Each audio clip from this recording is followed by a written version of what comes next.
이 일은 아하수에로 왕 때에 있었던 일이니 아하수에로는 인도로부터 구스까지 127지방을 다스리는 왕이라. 당시에 아하수에로 왕이 수산궁에서 즉위하고 오늘부터 우리가 에스더서를 살펴보겠는데, 이 에스더서는 유대인들의 전통에 의하면 성문서에 속하지만 기독교의 전통에서는 역사서로 분류되는 그런 책이 되겠습니다. 따라서 에스더서는 느헤미야서 다음에 위치하는 것으로 기록되어 있고, 히브리어 성경에서 에스더서는 5두루마리의 맨 마지막 책이 되겠습니다. 따라서 예레미야애가 다음에 위치합니다. 에스더는 전체 10장 177절로 구성되어져 있습니다. 에스더라고 하는 이름은 책의 주인공의 이름을 따른 것입니다. 에스더는 아비하일의 딸로서 에스더 2장 7절에 의하면 핫다사라고 부르기도 합니다. 그래서 에스더는 별이라고 하는 뜻을 지닌 고대 페르시아어 사타라에서 유래된 이름으로 보통 추정을 합니다. 에스더라고 하는 이름은 아마도 그가 왕비가 되면서 부른 이름으로, 그러니까 왕비가 되기 전에는 하다사로 불렀던 것이 왕비가 되어지면서 에스더로 불리어졌다, 이렇게 보통 이야기합니다. 우리가 에스더서를 통해서 알 수 있듯이 에스더는 어려서 부모를 잃고 고아였지만 그의 삼촌인 모르드게가 그를 키웠다, 이렇게 기록하고 있습니다. 특별히 에스더서에 나타나 있는 신학은 하나님이 이스라엘 민족을 향한 절대적 사랑을 보여주는 그런 내용이 되겠고, 그래서 이를 통해서 민족적 정체성을 지키면서 이방인의 박해를 이겨 나갈 것을 강조하는 그런 책이 에스더서가 되겠습니다. 뿐만 아니라 에스더서의 주인공인 여인인 에스더라고 하는 점에서 비록 연약한 여인이라 할지라도 하나님에 대한 신앙이 있으면 얼마든지 민족을 구원할 수 있다라고 하는 메시지를 전달하는 그런 책이 되겠고, 그래서 이런 에스더서는 바빌론 포로 이후 흩어져 살면서 박해를 받던 유대인들에게 어떤 불굴의 신앙을 심어주는 그런 역할을 한 책이다, 이렇게 우리가 이해할 수 있습니다. 특별히 오늘 우리가 함께 읽은 에스더 1장 1절로 2절의 이야기는 에스더서의 역사적 배경을 우리에게 설명하고 있습니다. 많은 예언서도 마찬가지지만 특별히 이 에스더서는 역사적 배경이 제시되지 않고서는 이야기가 전개되어질 수 없고, 오늘 주시는 1절에 등장하는 아하수에로라고 하는 왕은 세럭세스라고 하는 이름으로 더 잘 알려져 있는 그런 왕이 되겠고, 그래서 아하수에로의 어떤 그리고 그의 그 지배력이 최대로 확장되어지면 질수록 반대로 유대민족은 그의 지배를 받는 것이 자연스럽게 상정되어지는 그런 것이 바로 이 역사적 배경에 관한 책이 되겠습니다. 특별히 에스더 1장은 와스디 왕후가 폐위가 되고 에스더가 왕비로 되는 배경에 대해서 설명하고 있습니다. 특별히 1장 1절로부터 9절은 에스더 이야기의 역사적 배경에 대한 것으로 1장 1, 2절에 어떤 그 아하수에로 세럭세스 왕의 통치에 대해서 설명하고 있고, 이어지는 3절로부터 9절까지에는 연애에 대해서 이렇게 기록하고 있는 부분이 에스더 1장의 부분이 되겠고, 그것을 통해서 아하수에로 왕 시대의 그리고 그의 지배가 어느 정도로 확장되어져 있었는가라고 하는 것을 우리에게 보여주는 그런 책이 되겠습니다.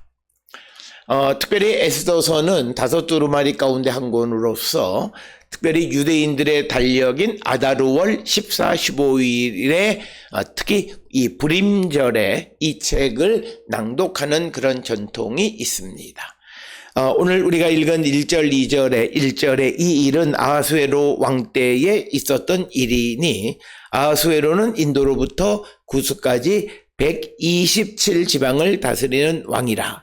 당시에 아하수에로 왕이 수단궁에서 즉위하고, 그래서 오늘 주시는 본문의 말씀은 바로 이 에스더서의 배경이 되는 아하수에로 왕의 통치, 그리고 그 시대에 그가 인도로부터 구스까지 127지방을 다스리는 굉장히 그 광대한 지역을 통치하고 있다라고 하는 것을 보여주고 있습니다.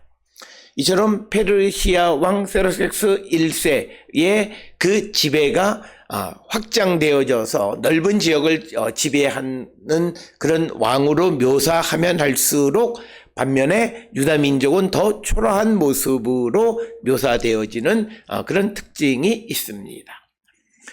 오늘 본문에 등장하는 아하수에로 왕은 일반적으로 세르섹스 1세로 우리가 이해하고, 그는 주전 486년부터 465년 사이에 왕으로 재위했던 사람으로 그렇게 이해를 합니다. 그래서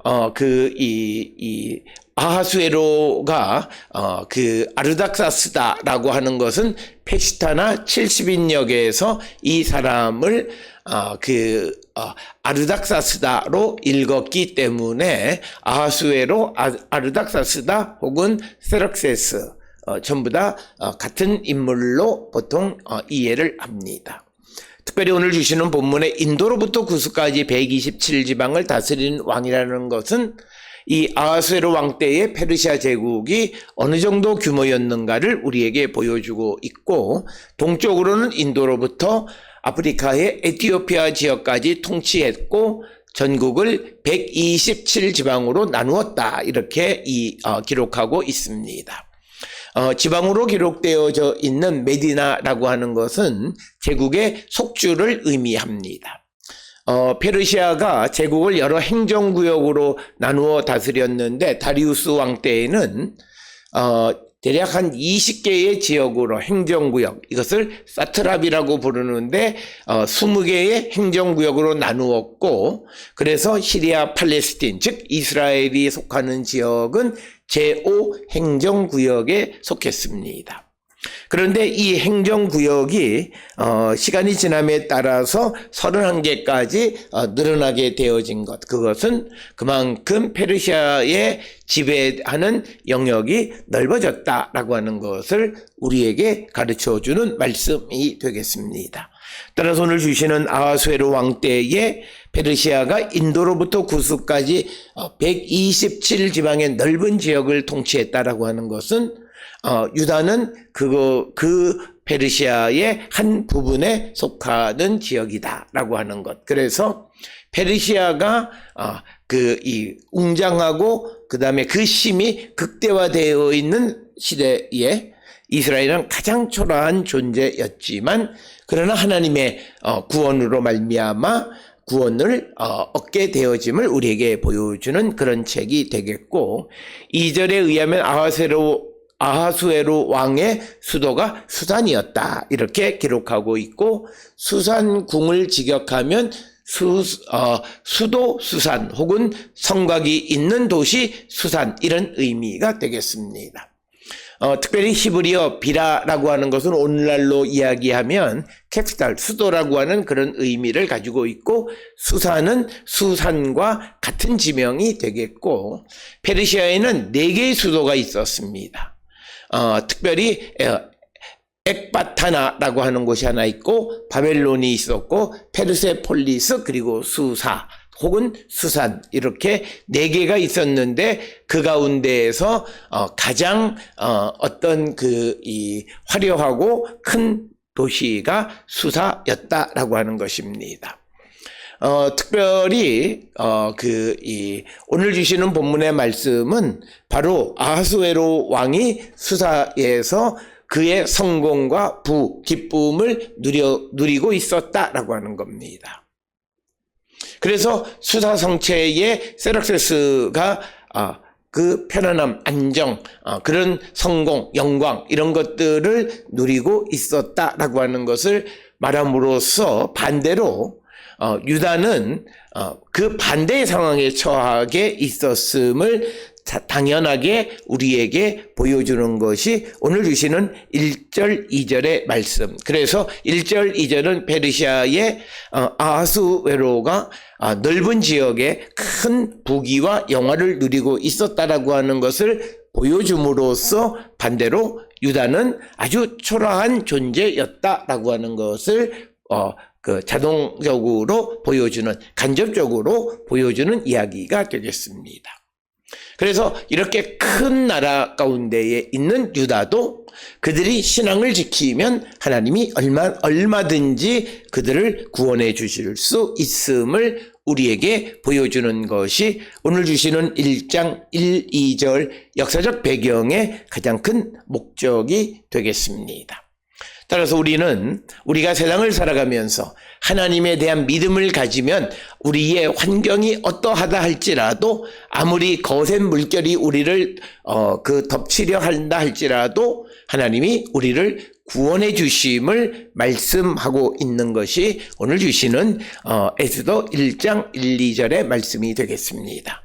오늘 주시는 본문을 통해 아무리 거대한 세력이 어떤 세속의 물결이 우리를 집어삼키려 한다 할지라도 비록 연약한 우리라 할지라도 하나님에 대한 믿음을 가지면 우리를 구원해 주심을 우리가 잊지 않는 그런 성도들이 다 될 수 있기를 주의 이름으로 축원합니다.